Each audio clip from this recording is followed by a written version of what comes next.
Okay, so next part is development of tourism.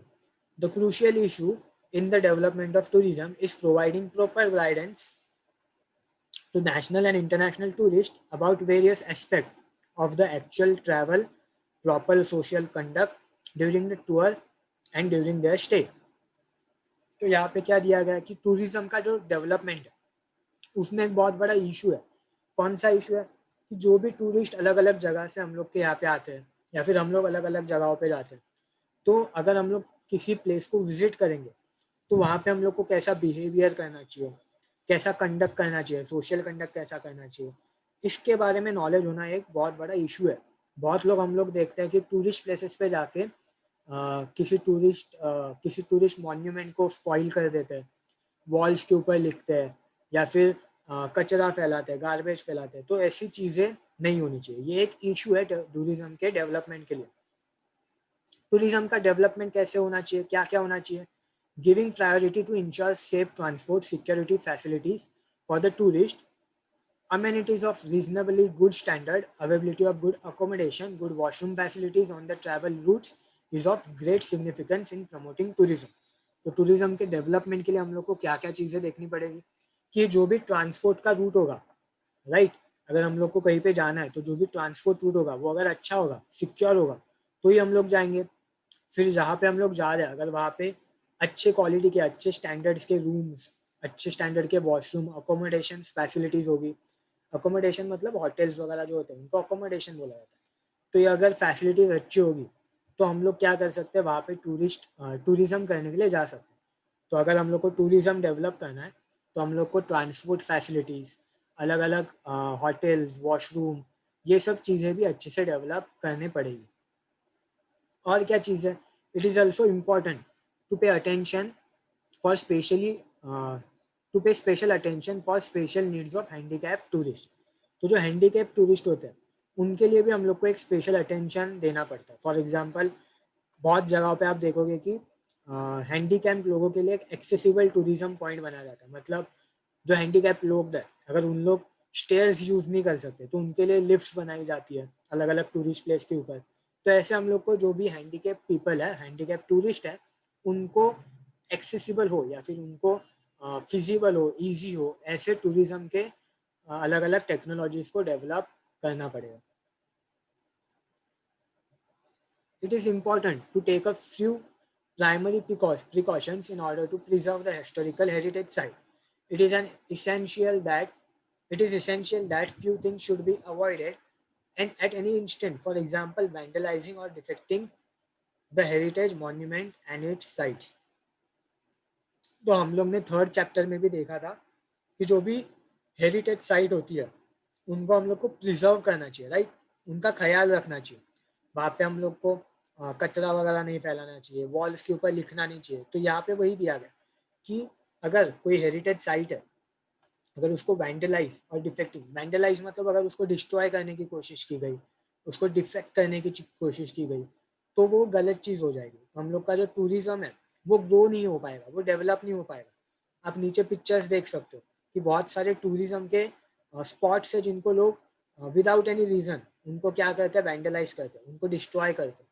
तो उसके वजह से टूरिज्म जो है वो अच्छे से ग्रो नहीं हो पाता. तो हम लोग को एक प्राइमरी प्रिकॉशन लेना है कि जो भी हेरिटेज साइट है उसको हम लोग प्रिजर्व करें और अच्छे से कंजर्व करें. In order to avoid it, everybody should refrain from activities like writing on walls, carving on trees, paint ancient monument in garish colors, etc. Lack of good amenities in the precincts of heritage site cause filthiness. तो आपको यहाँ पे क्या दिया गया, अगर हम लोग को प्रिजर्वेशन करना है तो हम लोग को क्या ध्यान रखना पड़ेगा कि अगर हम लोग कहीं पे विजिट कर रहे हैं तो उसके वॉल्स पे वगैरह कुछ लिखे ना, किसी कलर से हम लोग लिखे ना. फॉर एग्जांपल आप यहाँ पे देख सकते हो वॉल पे लोग कुछ भी लिख देते हैं, राइट, अलग अलग कलर से पेंट कर देते हैं. तो ऐसे हम लोग को नहीं करना. वहाँ पे हम लोग अच्छे से गार्बेज की फैसिलिटीज, गार्बेज डिस्पोजल की फैसिलिटीज को हम लोग को वहाँ पे अवेलेबल करना कि लोग कचरा जो है वो कचरे के डब्बे में डाल सके. तो ऐसी फैसिलिटीज हम लोग को अवेलेबल करके देंगे. और हम लोग को वॉल्स या फिर जो भी वहाँ पे ट्रीज होती है उनको डिस्ट्रॉय नहीं करना. ओके, ये सारी चीज़ों को हम लोग को ये सारी चीज़ों के प्रिकॉशंस हम लोग को लेने। इस पिक्चर में भी आप देख सकते हो कि अलग अलग टूरिस्ट स्पॉट्स है, वहाँ पे लोगों ने कुछ चीज़ों से लिख दिया है, कुछ भी लिख देते हैं, कुछ पेंट से कुछ लिख देते हैं।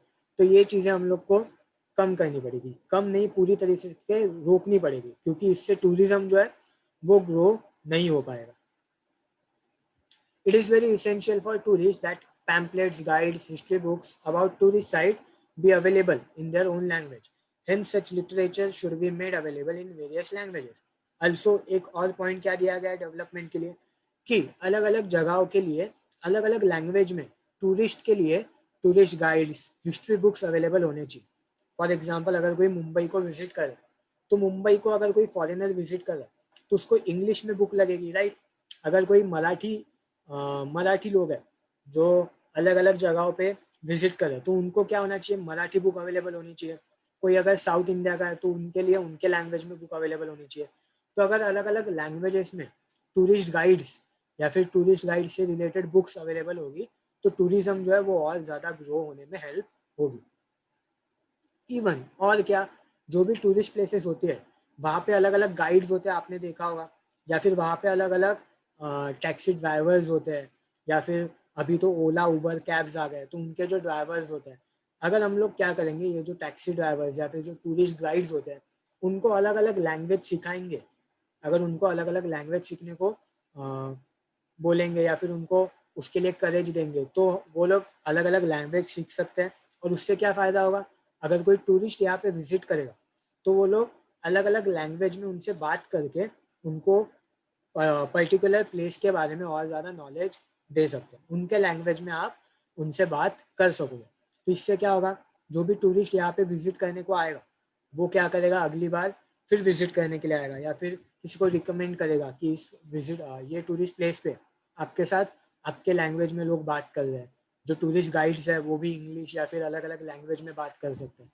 तो इससे क्या होगा, हम लोग का टूरिज्म जो है वो ग्रो होगा ना। आपके बुक में और कुछ बॉक्सेस दिए गए, गैदर इन्फॉर्मेशन अबाउट स्वच्छ भारत ड्राइव, तो उसके बारे में मैंने यहाँ पे एक छोटा पिक्चर इंक्लूड किया है। क्या है स्वच्छ भारत मिशन, इंडिया को हम लोग को क्या करना है, क्लीन रखना है, क्लीन करना है। तो उसके बारे में यहाँ पे क्या क्या दिया गया है, देखो, कंस्ट्रक्शन ऑफ टॉयलेट्स, स्वच्छ भारत में एक एम है कि हम लोग को अलग अलग जगह पे जहाँ पे टॉयलेट्स फैसिलिटीज अवेलेबल नहीं है वहाँ पे उनको बिल्ड करना। Door to door garbage collection, जो भी हम लोग के बिल्डिंग में या फिर हम लोग की सोसाइटी में जो गार्बेज होता है वो कलेक्ट करके उसको अच्छे से डिस्पोजल करना, ये भी स्वच्छ भारत मिशन का एक एम है। Proper disposal of solid waste, तो यही यहाँ पे दिया है कि जो भी वेस्ट होगा उसको अच्छे से डिस्पोज करना, उसको अच्छे से उसका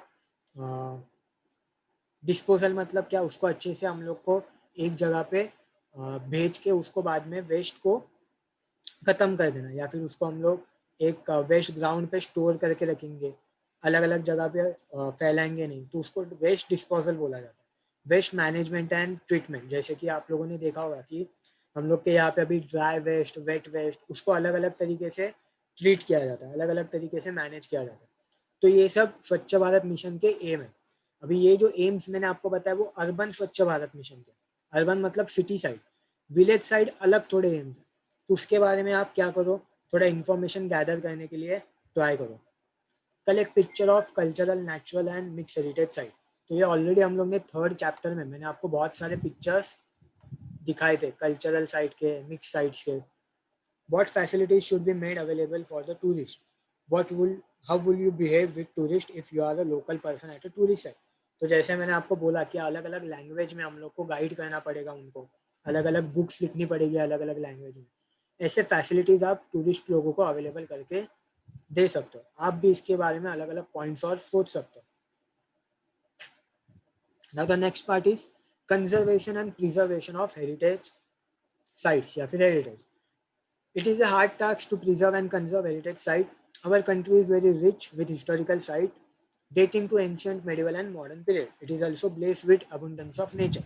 तो हमारा जो कंट्री है, हमारे कंट्री में अलग अलग टाइम पीरियड के अलग अलग मॉन्यूमेंट्स हैं। फॉर एग्जांपल एंशियंट टाइम के, मेडिवल टाइम के या फिर मॉडर्न पीरियड के भी अलग अलग मॉन्यूमेंट्स या फिर हेरिटेज साइट्स हम लोग के यहाँ पे अवेलेबल है। सिमिलरली हमारी कंट्री जो है उसके पास बहुत सारी नेचुरल ब्यूटीज़ है, हिमालयाज हो गया, वेस्टर्न घाट्स हो गया, तो इस सबको हम लोग को क्या करना पड़ेगा, प्रिजर्व करना पड़ेगा, कंजर्व करना पड़ेगा। हम लोग ने ऑलरेडी इसके बारे में थर्ड चैप्टर में सीखा था कि हम लोग के यहाँ पे टूरिस्ट साइट्स को, हेरिटेज साइट्स को कंजर्व और प्रिजर्व करने के लिए क्या क्या किया जाता है, कौन कौन से अलग अलग ग्रुप्स है जो ये काम करते हैं। तो यही इसी के बारे में यहाँ पे आपको थोड़ा सा इंफॉर्मेशन दिया गया है। Heritage of any country is divided into natural and cultural heritage.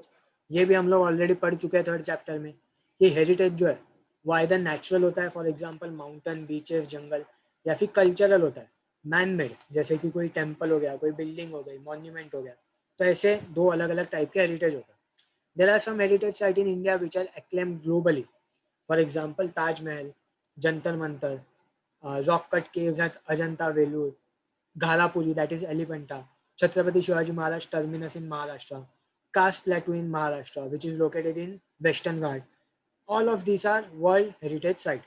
तो ये सब के बारे में मैंने आपको थर्ड चैप्टर में थोड़ा इन्फॉर्मेशन भी दिया था और इनके पिक्चर्स भी दिखाए थे कि ताजमहल, जंतर मंतर ऑब्जर्वेटरी, अजंता वेलूर, एलिफेंटा, छत्रपति शिवाजी महाराज टर्मिनस, ये सब के पिक्चर्स मैंने बताए थे। तो ये सब क्या है, हेरिटेज साइट है। फिर एक बार आप उनके पिक्चर देख सकते हो, राइट। ये सब पिक्चर्स हम लोग ने देखे ऑलरेडी। तो ये सब जो साइट्स है वो क्या है, हेरिटेज साइट है, वर्ल्ड हेरिटेज साइट्स है। There are tourist all over the world who wish to visit this sites. Foreign tourist come in large number to visit this sites. it make us very it make us feel proud when an Indian heritage site is declared as World Heritage Site. तो अलग अलग जगहों से foreign tourist in site को, world heritage site को visit करने के लिए इंडिया में आते हैं। तो हम लोग के लिए क्या है, एक बहुत प्राउड चीज़ है कि हम लोग के यहाँ पे बहुत सारे वर्ल्ड हेरिटेज साइट्स है जिनको विजिट करने के लिए लोग हमारे कंट्री में आते हैं। इसके लिए हम लोग को उनको प्रिजर्व और कंजर्व करना चाहिए। यहाँ पे नीचे आपको लिस्ट दिखेगी जो हम लोग ने थर्ड चैप्टर में देखी थी, और मैंने हर एक साइट के आपको अराउंड 4 to 5 पिक्चर्स दिखाए थे। तो आपको ऑलरेडी इनके बारे में पता है, इन साइट्स के बारे में पता है। Okay, however whenever we visit such places we feel very disappointed. We get to see that people have written their names with charcoal or drawn picture, vandalized the heritage site. It affects our image as nation. जैसे मैंने पिछले sites पे आपको ये images दिखाए थे कि बहुत सारे हेरिटेज साइट पे लोग क्या करते हैं, ड्राइंग निकालते हैं, उसको वेंडलाइज करते हैं। वेंडलाइज मतलब डिस्ट्रॉय करते हैं, उसके ऊपर चारकोल से, ब्लैक कलर से कुछ लिख देते हैं। तो इससे क्या होता है, अगर फॉरेन टूरिस्ट हमारे यहाँ पे आएंगे और विजिट करेंगे तो हमारे नेशन का जो इमेज है वो खराब होगा, राइट। तो इसके लिए हम लोग को किसी भी हेरिटेज साइट को अच्छे से कंजर्व और प्रिजर्व करना चाहिए। कहीं पे जाके लिखना नहीं चाहिए अपना नाम, किसी और का नाम नहीं लिखना चाहिए, right. To preserve the heritage site, we need to resolve that I shall strive to maintain the cleanliness of heritage site. I shall not do anything which will result in vandalizing of historical site.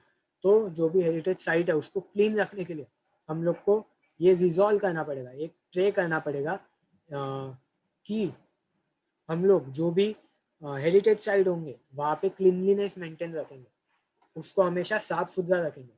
Also ऐसा कुछ भी नहीं करेंगे जिससे वो heritage site क्या होगी, vandalise होगी। वैंडलाइज मतलब डिस्ट्रॉय होंगी, खराब होंगी। तो ऐसा हम लोग को रिजॉल्व करना पड़ेगा। ऐसा हम लोग को एक रिजॉल्व का मतलब क्या होता है कि हम लोग को ऐसा डिसाइड करना पड़ेगा कि हम लोग इसको फॉलो करेंगे, राइट। तो हम लोग को क्या फॉलो करना है कि हम लोग किसी भी टूरिस्ट साइट को क्लीन रखेंगे, वहाँ पे कोई भी चीज़ को डिस्ट्रॉय वगैरह नहीं करेंगे। Okay, now the next part and last part is professional opportunities in tourism. Okay, professional opportunities in tourism and hospitality industry. तो ये जो टूरिज्म है ना, उसको बोला जाता है टूरिज्म एंड हॉस्पिटलिटी इंडस्ट्री। तो इसमें क्या क्या प्रोफेशनल अपॉर्चुनिटीज हो सकती है उसको हम लोग अभी देखते हैं। Tourism and hospitality is an industry with potential to create maximum employment opportunities. If managed professionally, it is a very stable industry. It has tremendous scope for experimentation and innovation. तो यहाँ पे क्या दिया गया है कि जो टूरिज्म एंड हॉस्पिटलिटी इंडस्ट्री है उसमें बहुत ज़्यादा पोटेंशियल है एम्प्लॉयमेंट के लिए। अगर आप एम्प्लॉयमेंट अपॉर्चुनिटी चाहते हो तो आप ये साइट में भी काम कर सकते हो। अलग अलग जगहों पे आप काम कर सकते हो। फॉर एग्जांपल कोई टूरिस्ट अगर इंडिया को विजिट करेगा, राइट, तो वो इंडिया में आएगा, फिर इंडिया में सपोज वो किसी होटल में रहेगा, राइट, कहीं पे खाना खाएगा, या फिर वो किसी इंडिया के ट्रैवल एजेंसी से अपने लिए टिकट्स वगैरह बुक करवाएगा, या फिर अगर वो किसी मार्केट से कोई चीज़ें खरीदेगा, राइट। तो इससे क्या होगा, हम लोग के यहाँ पे एम्प्लॉयमेंट अपॉर्चुनिटी बढ़ते जाएगी, होटल्स में, अलग अलग मार्केट्स में, या फिर ड्राइवर्स वगैरह जो होते हैं, ट्रैवल एजेंसीज जो होती है, वहाँ पे एम्प्लॉयमेंट अपॉर्चुनिटीज़ बढ़ते जाएगी। तो टूरिज्म जो है वो भी बहुत केपेबल इंडस्ट्री है, वहाँ पे भी बहुत सारे लोग काम कर सकते हैं, एम्प्लॉयमेंट अपॉर्चुनिटीज़ ढूंढ सकते हैं। Good number of opportunities of employment are available in tourism and hospitality industry. तो बहुत ज़्यादा एम्प्लॉयमेंट अपॉर्चुनिटीज़ अवेलेबल है। फॉर एग्जाम्पल मैंने यहाँ पे एक पिक्चर डाला है जहाँ पे आप देख सकते हो इंडिया की टूरिज्म एंड हॉस्पिटलिटी जो इंडस्ट्री है वो कैसे ग्रो कर रही है। The sector currently employs over 6.9 million employees to employ more than 13 million by 2022। तो ये जो इंडस्ट्री है उसमें अराउंड 6.9 मिलियन, मतलब कितना होता है, 69 लैक्स लोग अभी ये इंडस्ट्री में काम कर रहे हैं इंडिया में। और ये जो नंबर है वो 13 मिलियन मतलब 130 लैक्स तक इंक्रीज करने का एक एम है हमारे गवर्नमेंट का। कब तक? अगले 2 साल तक, 2022 तक। और क्या यहाँ पे दिया गया है कि 2017 में जो इंडिया में टूरिस्ट लोग विजिट किए थे उनका नंबर जो था 10 मिलियन, अराउंड 10 मिलियन।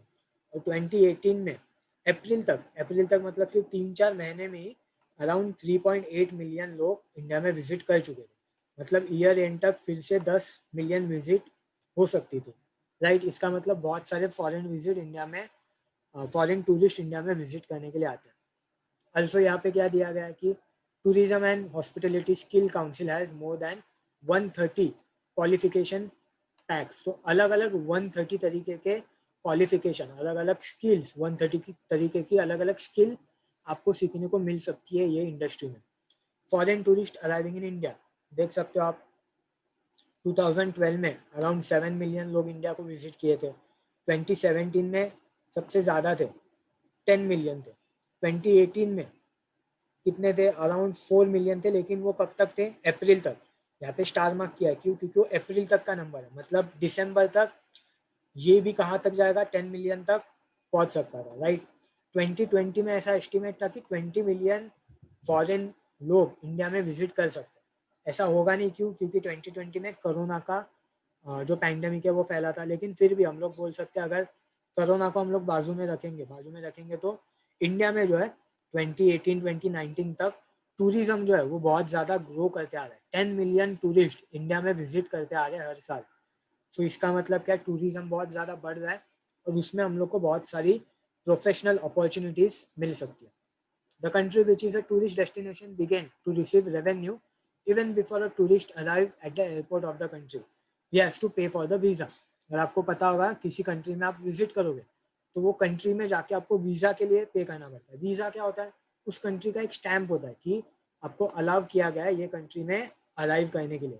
आप देख सकते हो यहाँ पे चिली जो कंट्री है उसका स्टैम्प है, ब्राज़ील का स्टैम्प है, फीजी करके एक कंट्री है उसका स्टैम्प है। तो अलग अलग जगहों के स्टैम्प होते हैं जिनको वीज़ा बोला जाता है, जिसके लिए आपको पे भी करना पड़ता है कभी कभी।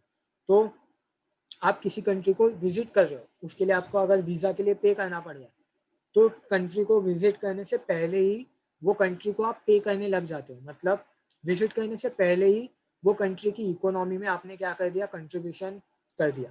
तो ऐसे क्या होता है? टूरिज्म से बहुत ज़्यादा इकोनॉमिकल बेनिफिट किसी भी कंट्री को होता है। जो भी टूरिस्ट हमारे यहाँ पे आएगा, he spends for travel, for hotels, for अलग अलग तरीके के guides, for buying newspaper, for books, souvenirs. This contributes to growth of economy of the country. तो यहाँ पे क्या दिया गया कि जो भी टूरिस्ट हम लोग के यहाँ पे आएंगे वो लोग होटल्स में रहने के लिए, फूड के लिए, न्यूज़पेपर या फिर अलग अलग बुक्स बाय करने के लिए, सोवेनियर्स मतलब एक तरीके का हम लोग बोल सकते हैं कि अगर हम लोग किसी कंट्री में विजिट करेंगे तो वहाँ से एक निशानी लेके आते हैं कि हम लोग ने इंडिया को विजिट किया। तो ऐसी चीज़ें अगर हम लोग बाय करेंगे, कोई टूरिस्ट बाय करेगा या फिर जो भी ट्रैवल गाइड्स होते हैं उनके लिए अगर बाय करेगा, उनको अगर पैसा देगा, तो इससे क्या होगा? अल्टीमेटली हमारी कंट्री की इकोनॉमी जो है वो ग्रो करेगी। तो इसका मतलब क्या? टूरिज्म से हमारी इकोनॉमी जो है वो अच्छे से ग्रो करेगी। हम लोग अभी ज्योग्राफी में नेक्स्ट चैप्टर देखने वाले टूरिज्म से रिलेटेड, राइट। तो जो एक चैप्टर होगा ज्योग्राफी का वो भी टूरिज्म के ऊपर बेस्ड है, और उसमें हम लोग देखेंगे कि उसमें इकोनॉमी कैसे इंडिया की ग्रो होते आ रही है। Market in the vicinity grow along with the development of a tourist center. Hence, the local handicraft cottage industry also began to develop. The demand for locally processed food items and ethnic handicrafts increased. It resulted in better income of local artisans, business people and wage earners. तो अभी यहाँ पे क्या दिया गया, अगर किसी भी साइट को अगर आप विजिट करोगे तो वहाँ पे जो भी लोकल इंडस्ट्रीज होती है, कॉटेज इंडस्ट्रीज मतलब जो भी विलेज में जो छोटी छोटी इंडस्ट्रीज होती है उनको कॉटेज इंडस्ट्री बोला जाता है। लोकल हैंडीक्राफ्ट इंडस्ट्री, हैंडीक्राफ्ट मतलब जो भी चीज़ें हाथ से बनाई जाती है, जैसे कि पॉट होता है, बास्केट्स होते हैं, या फिर किसी किसी रीजन्स के क्लोथ्स जो होते हैं, साड़ी वगैरह, वो बहुत फेमस होती है जो कि हैंड से बनाई जाती है। एथनिक हैंडीक्राफ्ट बोल सकते हैं आप उनको। या फिर किसी जगह को कोई फूड आइटम होता है वो बहुत फेमस होता है। तो अगर कोई टूरिस्ट ये सब चीज़ों के लिए किसी जगह को विजिट करेगा तो उससे क्या होगा, जो भी वो प्लेस है वहाँ के जो लोकल लोग हैं, लोकल बिजनेसमैन है, लोकल जो आर्टिस्ट है, उनको इनकम मिलेगा, उनको क्या मिलेगा, पैसे मिलेंगे, और इससे हम लोग की इकोनॉमी जो है वो ग्रो करेगी। तो टूरिज्म से हमारे कंट्री की इकोनॉमी ग्रो होगी। जहाँ पे कोई टूरिस्ट साइट है वहाँ के लोकल लोगों को भी इनकम मिलेगा, उनको एम्प्लॉयमेंट मिलेगी और उनकी भी इकोनॉमी ग्रो होगी। ओके, हेरिटेज वॉक्स भी आपके बुक में एक पार्ट दिया गया है हेरिटेज वॉक के बारे में, तो इसको हम लोग पढ़ेंगे। Okay okay, anyone can read? Aditya, can you read?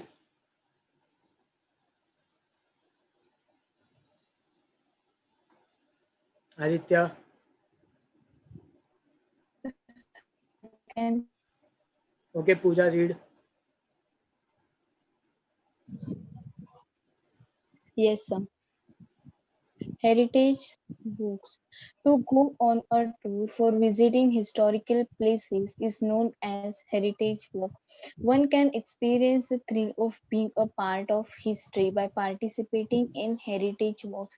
Heritage walks as organized group activity has gained popularity in many countries. India has a rich history which can be traced back to many millenniums. Every region of India is full of historical places from ancient, medieval, and modern period.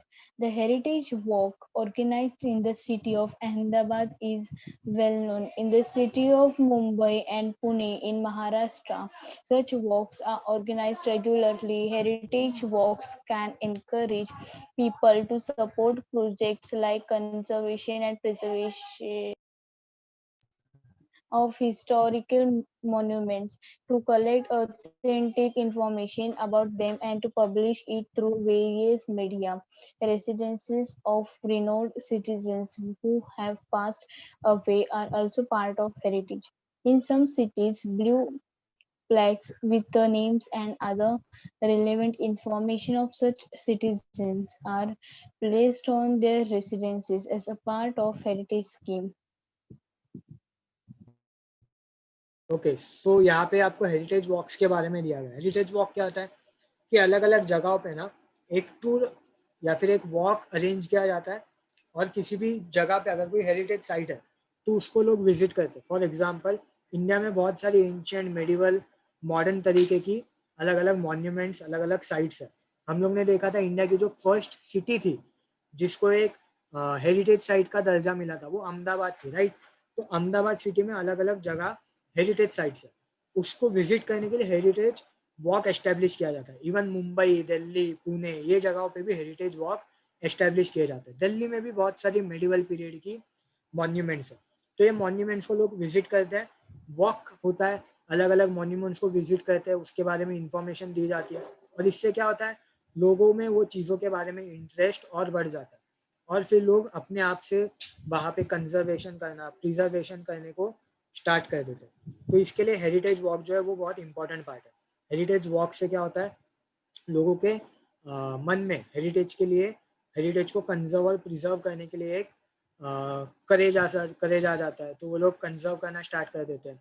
Interest आ जाता है तो वो लोग और अलग अलग heritage walk में हिस्सा लेने को स्टार्ट कर देते हैं। अगर कोई हिस्ट्री से रिलेटेड पर्सन है, और अगर उसका कोई होम वगैरह है, उसका अगर कोई हाउस है, तो आपने देखा होगा कि उसके घर के बाहर ब्लू कलर का प्लेक्स मतलब बोर्ड लगे होते हैं और उनका नाम वहाँ पे लिखा होता है। तो इसको क्या बोला जाता है कि कोई अगर फॉर एग्जाम्पल अगर महात्मा गांधी का कहीं पे हाउस है, बाबा साहब आम्बेडकर का अगर कहीं पे हाउस है, तो उनके हाउस के बाहर आप ऐसे प्लेट्स प्लग्स देखोगे, ऐसे अलग अलग तरीके से ब्लू कलर के प्लेग्स आप देखोगे। उससे आपको पता चलेगा कि ये जो प्लेस है वो कोई तो हिस्टोरिक पर्सन से रिलेटेड प्लेस है। तो वहाँ पे भी आप हेरिटेज वॉक कर सकते हो। यहाँ पे आप देख सकते हो अहमदाबाद का एक हेरिटेज वॉक ऑर्गेनाइज हुआ था, उसके बारे में है। स्वामी नारायण टेम्पल या फिर अलग अलग जगह आप यहाँ पे देख सकते हो, राइट। तो ये पूरा हेरिटेज वॉक है। एक सिटी में अलग अलग जगह पे लोग क्या करने वाले थे, विजिट करने वाले थे अलग अलग टाइम पे। तो ये हो गया हेरिटेज वॉक का एग्जाम्पल। यहाँ पे दिल्ली में भी एक हेरिटेज वॉक ऑर्गेनाइज किया था, उसका पिक्चर मैंने यहाँ पे इंक्लूड किया, राइट। तो ये हो गया हेरिटेज वॉक ऑर्गेनाइज करना। आपको यहाँ पे दिया गया है कि organise heritage walk with the help of teachers, तो which is not possible in recent times, but if possible we will try to arrange such kind of heritage walks in future. Now next part is development of tourism in Maharashtra. Now this is a bigger part, not a big part, small part, but हम लोग को 10 minutes लग जाएंगे, तो हम लोग अभी यहीं पे स्टॉप करेंगे। एंड नेक्स्ट लेक्चर में ये जो लास्ट पार्ट बाकी है, development of tourism in Maharashtra, उसको कंप्लीट करके हम लोग जोग्राफी का जो टूरिज्म का चैप्टर है उसको स्टार्ट करेंगे।